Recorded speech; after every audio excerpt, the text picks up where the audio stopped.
ಓಂ ಶಾಂತಿ. ಇಂದಿನ ದಿನಾಂಕ 25/11/2023. ಮಧುರ ಮಕ್ಕಳೇ, ಜ್ಞಾನದ ಬುಲ್ಬುಲ್ ಪಕ್ಷಿಗಳಾಗಿ ಇಡೀ ದಿನ ಜ್ಞಾನದ ಧ್ವನಿ ಮಾಡುತ್ತಾ ಇರಿ. ಆಗ ಲೌಕಿಕ ಮತ್ತು ಪಾರಲೌಕಿಕ ಮಾತಾಪಿತರನ್ನು ಪ್ರತ್ಯಕ್ಷ ಮಾಡಬಲ್ಲಿರಿ.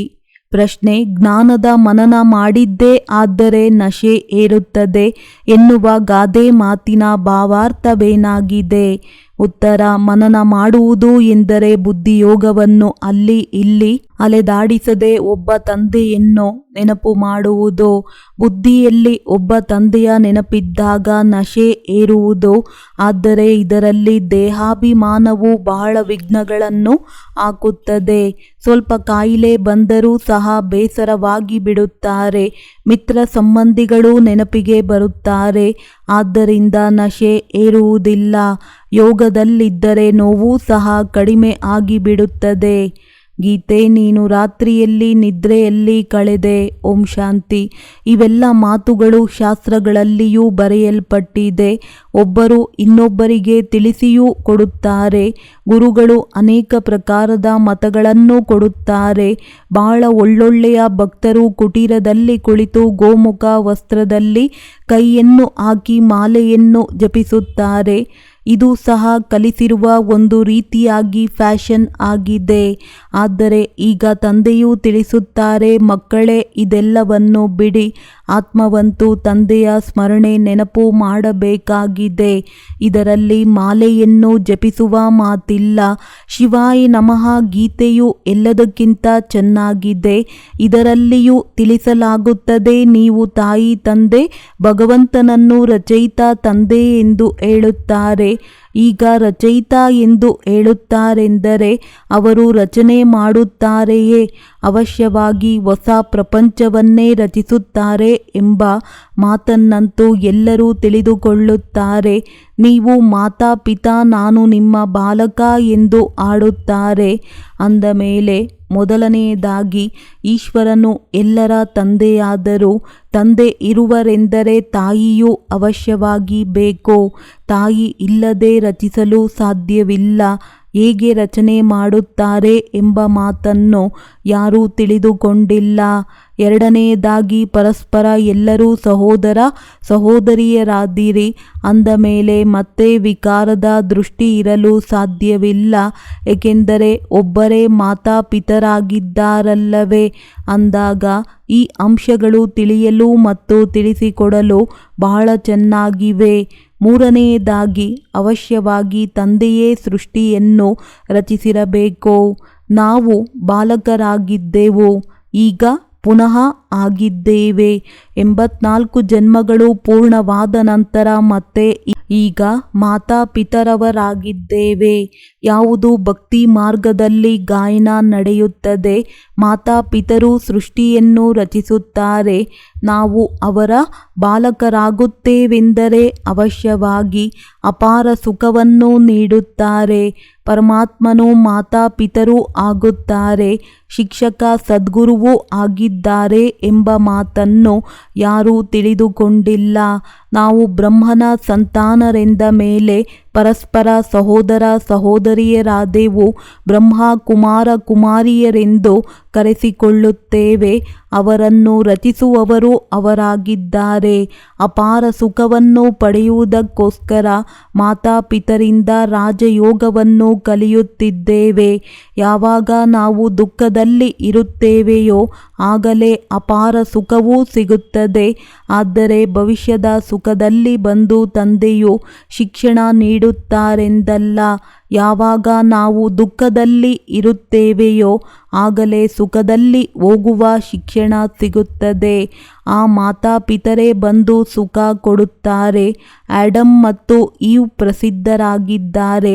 ಅವರೂ ಸಹ ಅವಶ್ಯವಾಗಿ ಪರಮಾತ್ಮನ ಸಂತಾನರಾದರು. ಅಂದ ಮೇಲೆ ಮತ್ತೆ ಪರಮಾತ್ಮ ಯಾರು?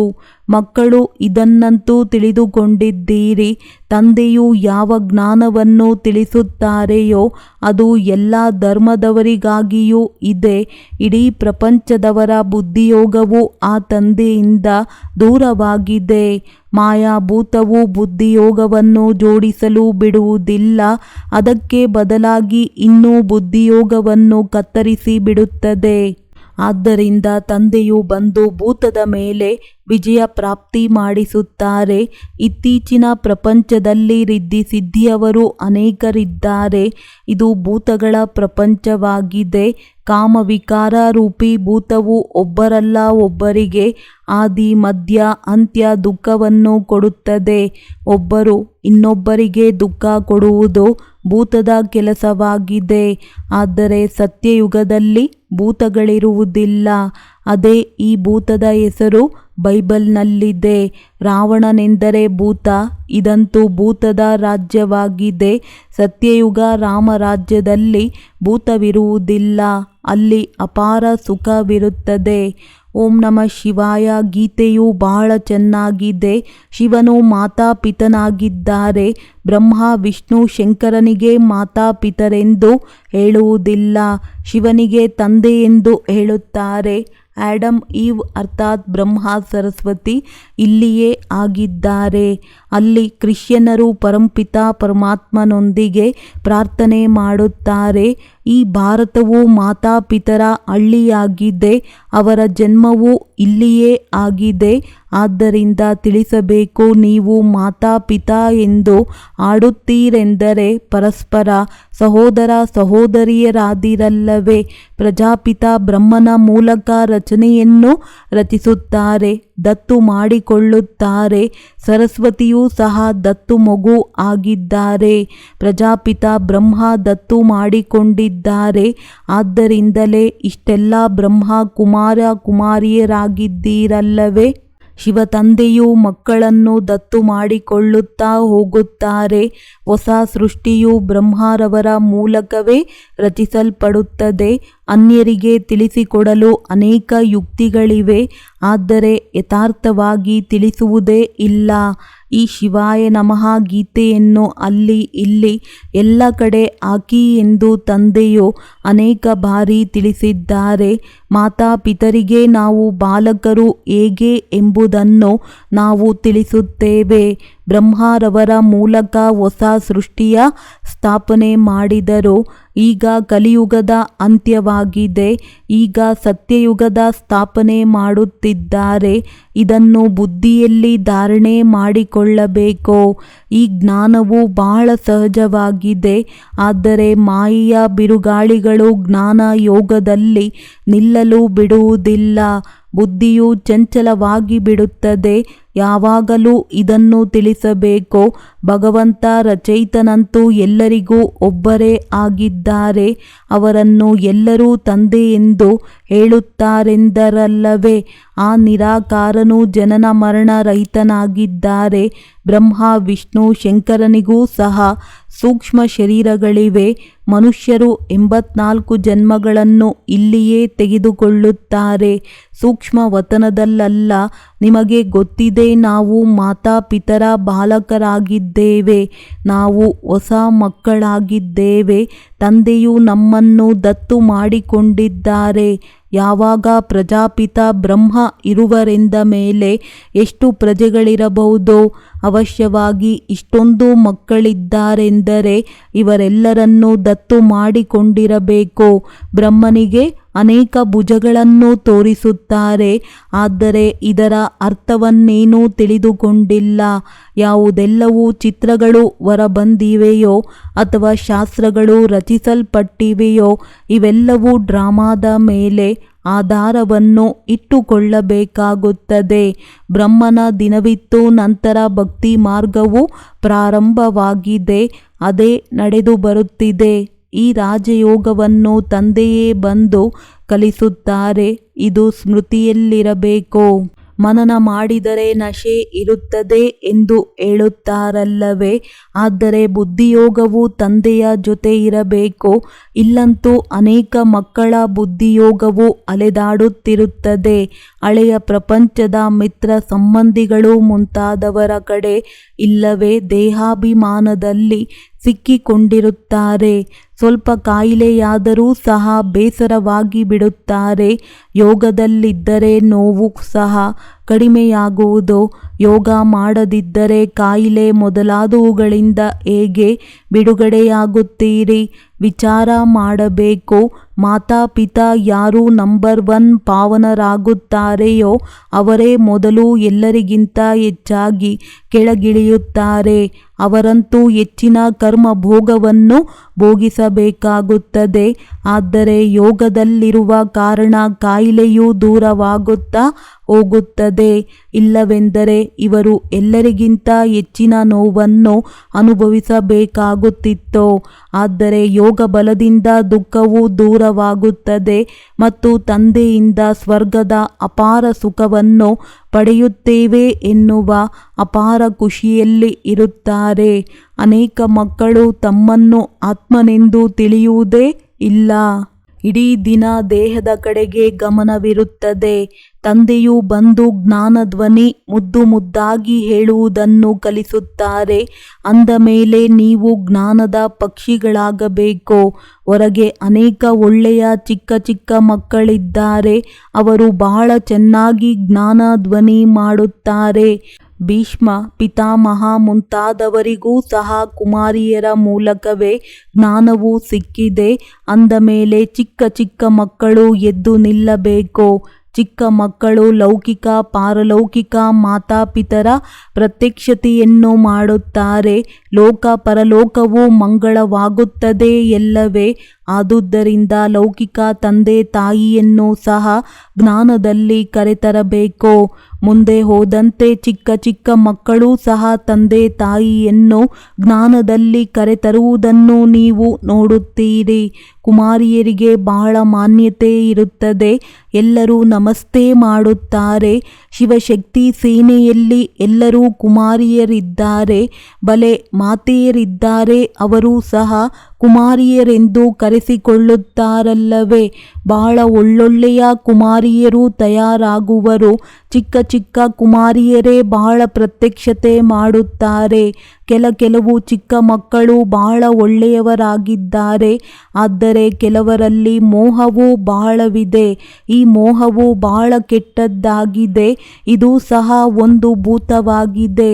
ತಂದೆಯಿಂದ ವಿಮುಖರನ್ನಾಗಿ ಮಾಡಿಬಿಡುತ್ತದೆ. ಮಾಯಾಭೂತದ ಕೆಲಸವೇ ಪರಂಪಿತ ಪರಮಾತ್ಮನಿಂದ ವಿಮುಖರನ್ನಾಗಿ ಮಾಡುವುದಾಗಿದೆ. ಈ ಓಂ ನಮಃ ಶಿವಾಯ ಎನ್ನುವ ಗೀತೆಯು ಎಲ್ಲದಕ್ಕಿಂತ ಒಳ್ಳೆಯದಾಗಿದೆ. ಇದರಲ್ಲಿಯೇ ನೀವು ಮಾತಾಪಿತಾ ಎನ್ನುವ ಶಬ್ದಗಳು ಸಿಗುತ್ತವೆ. ರಾಧಾಕೃಷ್ಣನ ಮಂದಿರದಲ್ಲಿಯೂ ಸಹ ಜೋಡಿಯನ್ನು ತೋರಿಸುತ್ತಾರೆ. ಆದರೆ ಗೀತೆಯಲ್ಲಿ ಕೃಷ್ಣನ ಜೊತೆಯಲ್ಲಿ ರಾಧೆಯ ಹೆಸರು ಇಲ್ಲವೇ ಇಲ್ಲ. ಸರ್ವಗುಣ ಸಂಪನ್ನ, ಸೋಲಾಕಲ ಸಂಪೂರ್ಣ, ಇದು ಕೃಷ್ಣನ ಮಹಿಮೆಯಾಗಿದೆ. ಅಂದರೆ ಕೃಷ್ಣನ ಮಹಿಮೆಯೇ ಬೇರೆ, ಶಿವನ ಮಹಿಮೆಯೇ ಬೇರೆಯಾಗಿದೆ. ಶಿವನ ಆರತಿಯಲ್ಲಿ ಎಷ್ಟೊಂದು ಮಹಿಮೆ ಮಾಡುತ್ತಾರೆ. ಆದರೆ ಅರ್ಥವನ್ನು ತಿಳಿದುಕೊಂಡಿಲ್ಲ. ಪೂಜೆ ಮಾಡುತ್ತಾ ಮಾಡುತ್ತಾ ಸುಸ್ತಾಗಿ ಬಿಟ್ಟಿದ್ದಾರೆ. ನಿಮಗೆ ಗೊತ್ತಿದೆ, ಮೊಮ್ಮ ಬಾಬಾ ಮತ್ತು ನಾವು ಬ್ರಾಹ್ಮಣರೇ ಎಲ್ಲರಿಗಿಂತ ಹೆಚ್ಚಿನ ಪೂಜಾರಿಗಳಾಗಿದ್ದೆವು. ಈಗ ಮತ್ತೆ ಬಂದು ಬ್ರಾಹ್ಮಣರಾಗಿದ್ದೇವೆ. ಅವರಲ್ಲಿಯೂ ನಂಬರ್ ವಾರ್ ಇದೆ. ಕರ್ಮ ಭೋಗವೂ ಇರುತ್ತದೆ. ಅದನ್ನು ಯೋಗದಿಂದ ಕಳೆಯಬೇಕಾಗಿದೆ. ದೇಹಾಭಿಮಾನವನ್ನು ಬಿಡಬೇಕಾಗಿದೆ. ತಂದೆಯನ್ನು ನೆನಪು ಮಾಡಿ ಬಹಳ ಖುಷಿಯಲ್ಲಿರಬೇಕಾಗಿದೆ. ಮಾತಾಪಿತರಿಂದ ನಮಗೆ ಅಪಾರ ಸುಖವು ಸಿಗುತ್ತದೆ. ಈ ಬ್ರಹ್ಮರವರು ಹೇಳುತ್ತಾರಲ್ಲವೇ, ತಂದೆಯಿಂದ ನಮಗೆ ಆಸ್ತಿಯೂ ಸಿಗುತ್ತದೆ, ತಂದೆಯು ನನ್ನ ರಥವನ್ನು ಆಧಾರವಾಗಿ ಪಡೆದಿದ್ದಾರೆ ಅಂದಾಗ ತಂದೆಯು ಈ ರಥದ ಖಾತರಿ ಅರ್ಥಾತ್ ಸಂಭಾಲನೆ ಮಾಡುತ್ತಾರೆ. ಆದರೆ ಮೊದಲು ನಾನಾತ್ಮನು ಈ ರಥಕ್ಕೆ ತಿನ್ನಿಸುತ್ತೇನೆ ಎಂದು ತಿಳಿಯುತ್ತಿದ್ದರು. ಆದರೆ ಈ ರಥಕ್ಕೆ ತಿನ್ನಿಸುವವರು ಆ ತಂದೆಯೇ ಆಗಿದ್ದಾರೆ. ಅವರೇ ಈ ರಥದ ಸಂಭಾಲನೆ ಮಾಡಬೇಕೆಂದು ಹೇಳುತ್ತಾರೆ. ಸಾಹೇಬರು ಕುದುರೆಯ ಮೇಲೇರುತ್ತಾರೆಂದರೆ ಕುದುರೆಗೆ ತಮ್ಮ ಕೈಯಿಂದ ತಿನ್ನಿಸುತ್ತಾರೆ. ಕೆಲವೊಮ್ಮೆ ಬೆನ್ನಿನ ಮೇಲೆ ಕೈಯಿಂದ ನೇವರಿಸುತ್ತಾರೆ.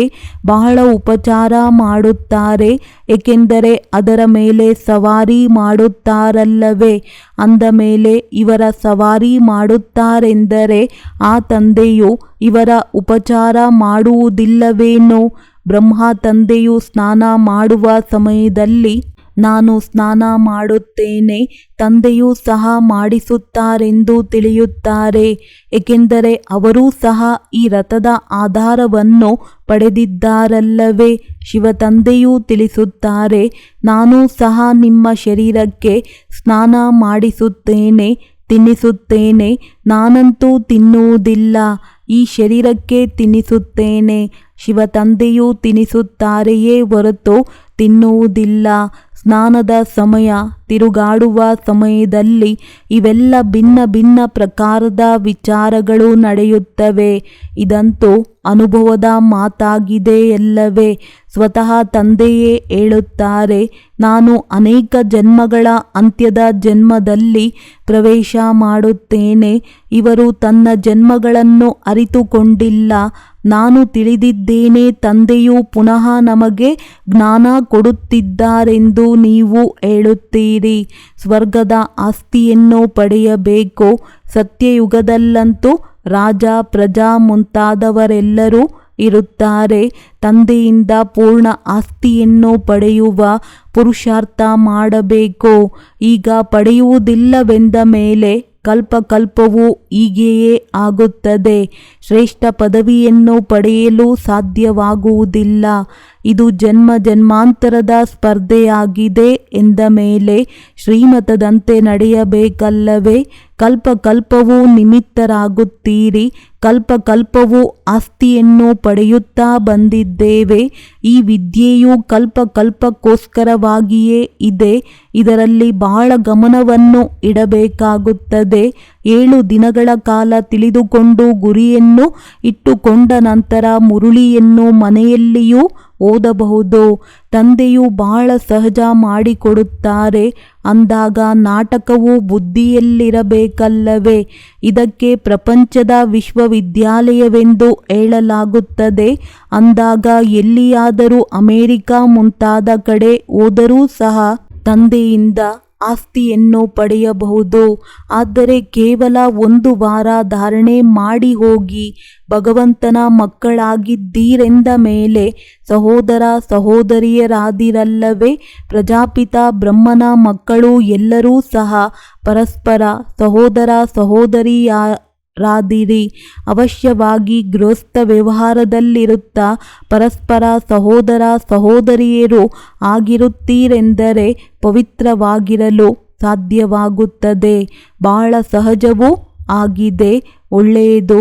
ಮಧುರಾತಿ ಮಧುರ ಅಗಲಿ ಹೋಗಿ ಮರಳಿ ಸಿಕ್ಕಿದ ಮಕ್ಕಳ ಪ್ರತಿ ಮಾತಾಪಿತಾ ಬಾಪ್ದಾದರವರ ನೆನಪು, ಪ್ರೀತಿ ಹಾಗೂ ಸುಪ್ರಭಾತ. ಆತ್ಮಿಕ ಮಕ್ಕಳಿಗೆ ಆತ್ಮಿಕ ತಂದೆಯ ನಮಸ್ತೆ. ಧಾರಣೆಗಾಗಿ ಮುಖ್ಯ ಸಾರ: ಸ್ವಯಂವನ್ನು ಮಾಯಾಭೂತದಿಂದ ರಕ್ಷಿಸಿಕೊಳ್ಳಲು ಜ್ಞಾನ ಯೋಗದಲ್ಲಿ ತತ್ಪರರಾಗಿರಬೇಕು. ಮೋಹರೂಪಿ ಭೂತದ ತ್ಯಾಗ ಮಾಡಿ ತಂದೆಯ ಪ್ರತ್ಯಕ್ಷತೆಯನ್ನು ಮಾಡಬೇಕು. ಜ್ಞಾನದ ಧ್ವನಿ ಮಾಡಬೇಕಾಗಿದೆ. ವಿದ್ಯೆಯ ಮೇಲೆ ಪೂರ್ಣ ಗಮನ ನೀಡಿ ತಂದೆಯಿಂದ ಆಸ್ತಿಯನ್ನು ಪಡೆಯಬೇಕು. ಕಲ್ಪಕಲ್ಪದ ಈ ಸ್ಪರ್ಧೆಯನ್ನು ಯಾವುದೇ ಪರಿಸ್ಥಿತಿಯಲ್ಲಿಯೂ ಕಳೆದುಕೊಳ್ಳಬಾರದು. ವರದಾನ: ಸಮಯ ಪ್ರಮಾಣ ರೂಪ ಬಸಂತ ಅರ್ಥಾತ್ ಜ್ಞಾನಿ ಹಾಗೂ ಯೋಗಿ ಆತ್ಮರಾಗುವಂತಹ ಸ್ವಶಾಸಕ ಭವ. ಯಾರು ಸ್ವಶಾಸಕರಾಗಿದ್ದಾರೆ ಅವರು ಯಾವ ಸಮಯದಲ್ಲಿ ಬೇಕೋ ಅಲ್ಲಿ ರೂಪ ಆಗುತ್ತಾರೆ ಮತ್ತು ಯಾವ ಸಮಯ ಬೇಕೋ ಅಲ್ಲಿ ಬಸಂತರಾಗಿ ಬಿಡುತ್ತಾರೆ. ಎರಡೂ ಸ್ಥಿತಿ ಸೆಕೆಂಡ್ನಲ್ಲಿ ಆಗಿಬಿಡುವರು. ಈಗಲ್ಲ ಆಗಲು ಇಚ್ಛಿಸುವಿರಿ. ರೂಪ ಮತ್ತು ನೆನಪಿಗೆ ಬರುತ್ತಿರುತ್ತೆ ಜ್ಞಾನದ ಮಾತುಗಳು. ಸೆಕೆಂಡಿಗಿಂತಲೂ ಕಡಿಮೆ ಸಮಯದಲ್ಲಿ ಫುಲ್ ಸ್ಟಾಪ್ ಬಿದ್ದು ಬಿಡಬೇಕು. ಶಕ್ತಿಶಾಲಿ ಬ್ರೇಕ್ನ ಕೆಲಸವಾಗಿದೆ. ಎಲ್ಲಿ ಬಯಸುವಿರೋ ಅಲ್ಲಿ ಬೀಳಬೇಕು. ಇದಕ್ಕಾಗಿ ಅಭ್ಯಾಸ ಮಾಡಿ ಯಾವ ಸಮಯದಲ್ಲಿ ಯಾವ ವಿಧಿಯಿಂದ ಎಲ್ಲಿ ಮನಸ್ಸು ಬುದ್ಧಿಯನ್ನು ಇಡಲು ಇಚ್ಛಿಸುವಿರೋ ಅಲ್ಲಿ ಇಡಬೇಕು. ಈ ರೀತಿಯ ಕಂಟ್ರೋಲಿಂಗ್ ಹಾಗೂ ರೂಲಿಂಗ್ ಪವರ್ ಇರಬೇಕು. ಸ್ಲೋಗನ್: ಶಾಂತಿ ದೂತ ಅವರೇ ಆಗಿದ್ದಾರೆ. ಯಾರು ಬಿರುಗಾಳಿ ಎಬ್ಬಿಸುವವರಿಗೂ ಸಹ ಶಾಂತಿಯ ಉಡುಗೊರೆ ಕೊಡುವವರು. ಮಾತೇಶ್ವರಿಜಿಯವರ ಮಹಾವಾಕ್ಯ: ಮನುಷ್ಯಾತ್ಮರು ಪರಮಾತ್ಮನಿಂದ ಬೇಡುವುದು ಮತ್ತು ಪ್ರಾಪ್ತಿ. ನೀನೇ ತಾಯಿ ತಂದೆ, ನಾವು ನಿಮ್ಮ ಬಾಲಕರು. ನಿಮ್ಮ ಕೃಪೆಯಿಂದ ಸುಖ ಅಪಾರ. ಈಗ ಈ ಮಹಿಮೆ ಯಾರಿಗಾಗಿ ಗಾಯನ ಮಾಡಲಾಗಿದೆ? ಅವಶ್ಯವಾಗಿ ಪರಮಾತ್ಮನಿಗಾಗಿ ಗಾಯನವಾಗಿದೆ. ಏಕೆಂದರೆ ಪರಮಾತ್ಮ ಖುದ್ ಪಿತರ ರೂಪದಲ್ಲಿ ಬಂದು ಈ ಸೃಷ್ಟಿಗೆ ಅಪಾರವಾದ ಸುಖವನ್ನು ಕೊಡುತ್ತಾರೆ. ಖಂಡಿತವಾಗಿಯೂ ಪರಮಾತ್ಮನು ಯಾವಾಗ ಸುಖದ ಸೃಷ್ಟಿ ಮಾಡಿದರು ಆಗಿನಿಂದಲೇ ಅವರಿಗೆ ಮಾತಾಪಿತಾ ಎಂದು ಕರೆಯುತ್ತಾರೆ. ಆದರೆ ಮನುಷ್ಯರಿಗೆ ಇದು ಗೊತ್ತೇ ಇಲ್ಲ ಸುಖ ಎಂದರೆ ಅದು ಏನಾಗಿದೆ ಎಂದು. ಯಾವಾಗ ಈ ಸೃಷ್ಟಿಯ ಮೇಲೆ ಅಪಾರ ಸುಖ ಇತ್ತು ಆಗ ಶಾಂತಿ ಇತ್ತು. ಆದರೆ ಈಗ ಆ ಸುಖವಿಲ್ಲ. ಈಗ ಮನುಷ್ಯನಿಗೆ ಈ ಇಚ್ಛೆ ಅವಶ್ಯವಾಗಿ ಹುಟ್ಟುವುದು. ಆ ಸುಖ ನಮಗೆ ಬೇಕು. ನಂತರ ಕೆಲವರು ಧನ ಪದಾರ್ಥ ಬೇಡುತ್ತಾರೆ, ಕೆಲವರು ಮಗುವನ್ನು ಬೇಡುತ್ತಾರೆ, ಕೆಲವರು ನಂತರ ಹೀಗೂ ಕೇಳುತ್ತಾರೆ: ನಾನು ಪತಿವ್ರತ ನಾರಿಯಾಗಿರಬೇಕೆಂದು, ಸದಾ ಸುಹಾಗಿನಿಯಾಗಿರಬೇಕೆಂದು. ಇಚ್ಛೆಗಳಂತೂ ಸುಖ ಪಡೆಯುವುದೇ ಆಗಿರುವುದಲ್ಲವೇ? ಆದ್ದರಿಂದ ಪರಮಾತ್ಮ ಸಹ ಸ್ವಲ್ಪ ಸಮಯಕ್ಕಾಗಿ ಅವರ ಆಸೆಯನ್ನು ಅವಶ್ಯವಾಗಿ ಪೂರ್ಣ ಮಾಡುತ್ತಾರೆ. ಆದ್ದರಿಂದ ಸತ್ಯಯುಗದ ಸಮಯದಲ್ಲಿ ಯಾವಾಗ ಸೃಷ್ಟಿಯ ಮೇಲೆ ಸ್ವರ್ಗವಿರುತ್ತೆ ಆಗ ಅಲ್ಲಿ ಸದಾ ಸುಖವಿರುವುದು. ಎಲ್ಲಿ ಸ್ತ್ರೀ ಎಂದು ವಿಧವೆಯಾಗುವುದಿಲ್ಲ ಆಗ ಅವರ ಆಸೆ ಸತ್ಯಯುಗದಲ್ಲಿ ಪೂರ್ಣವಾಗುವುದು. ಎಲ್ಲಿ ಅಪಾರ ಸುಖವಿರುವುದು. ಬಾಕಿಯಂತೂ ಈ ಸಮಯ ಕಲಿಯುಗವಾಗಿದೆ. ಈ ಸಮಯದಲ್ಲಿ ಮನುಷ್ಯನಿಗೆ ದುಃಖವೇ ದುಃಖವನ್ನು ಭೋಗಿಸುತ್ತಾನೆ. ಒಳ್ಳೆಯದು. ಓಂ ಶಾಂತಿ.